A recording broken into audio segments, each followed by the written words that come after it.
좀 있으면 도학력고사 보는데 시험 잘 치는 방법. 안녕하세요. 지식들지기입니다. 먼저 답변 드리기 전 이미지 저작권상 화면과 음성이 고르지 않은 점 양해 바랍니다. 영상을 끝까지 시청해 주시고 좋아요 한 번씩 눌러주세요. 영상을 만드는 사람에게 큰 힘이 됩니다. 답변 드리겠습니다. 내신 등급 올리는 시험 잘치기 테크닉. 시험 시간 10분 전 시험 불안감은 다 가라. 시험 시간 10분 전은 불안이 극도에 다다를 시간이다. 이때 눈을 감고 1분 명상을 해보자.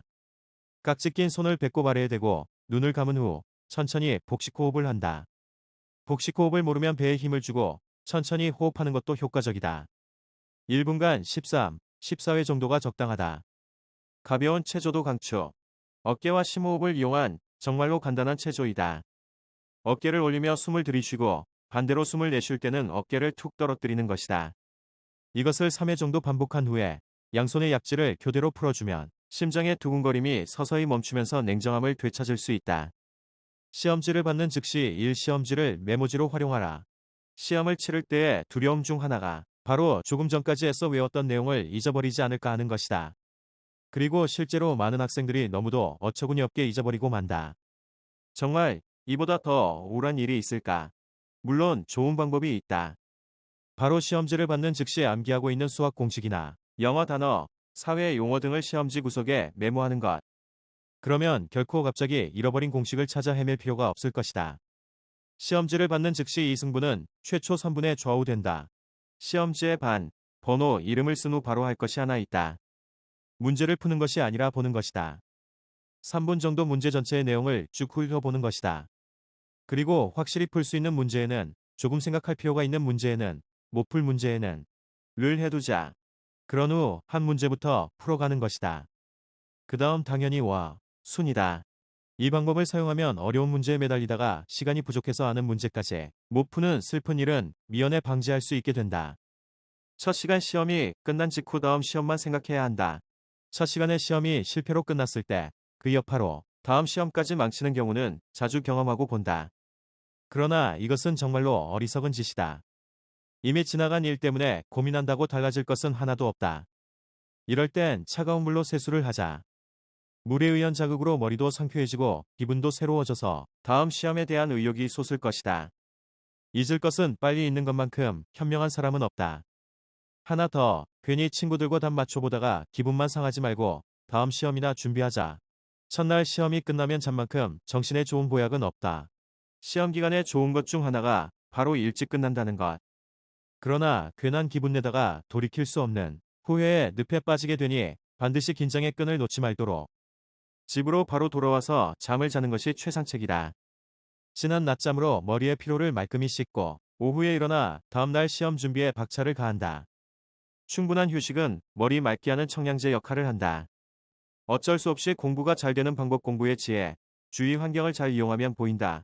집중력을 위해서 구석진 자리로 가라. 대부분의 사람들은 정신 집중을 위해 가장 많이 선호하는 장소가 바로 외계로부터 차단된 숨은 곳, 눈에 잘 띄지 않는 구석진 곳이다. 특히 사람이 많은 독서실에서 인기 있는 장소이다. 이런 곳은 남의 시선을 의식하거나 자기의 시선을 끄는 특별한 것도 없으므로 오로지 공부에만 전념할 수 있는 것이다. 화장실이나 다락방 등에서의 공부가 나름대로 효과 있는 이유가 바로 이것이다. 책상 위에 불필요한 것은 올려놓지 마라. 책상 위에 올려져 있는 잡다한 물건들의 시각적인 소음으로 학습 집중력이 크게 떨어뜨린다. 게다가 쓸데없는 물건 때문에 정작 필요한 물건을 놓지 못하거나 잃어버리게 되기도 한다. 기분상으로도 깔끔하게 정리된 책상에서 공부하는 것이 좋다. 차분하고 진지한 마음이 학습 능률을 높여주기 때문이다. 책상 위는 무엇보다도 학습 환경에 가장 절대적인 영향을 미치는 장소이다. 일단 정리를 해보고 공부를 한다면 그 효과를 단번에 느낄 수 있을 것이다. 공부방의 벽은 차가운 빛깔 개통을 사용하라. 공부방 벽지 색깔에 따라 학습 능률이 변하는 것은 놀라운 만큼 중요한 사실. 색채 심리학에 따르면 빨간색은 사람의 감정을 흥분시키고 주황색은 사람에게 기쁨과 따뜻함을 느끼게 하며 초록색은 안정과 만족감을 준다고 한다. 또한 파란색은 진지한 인상을, 보라색은 애수의 느낌을 준다. 이처럼 따뜻한 계통의 빛깔은 사람의 감정을 자극하고 발산시키는 반면에 차가운 계통의 빛깔은 감정을 가라앉힌다. 결과적으로 안정된 기분으로 공부에 열중하는 데는 차가운 계통의 빛깔이 가장 알맞다고 하겠다. 더불어 높은 명도와 낮은 채도의 차가운 계통 빛깔은 더욱 효과적이라고 한다. 때때로 책상의 위치를 바꾸어 보아라. 실증은 공부의 능률을 떨어뜨리는 무서운 적이다.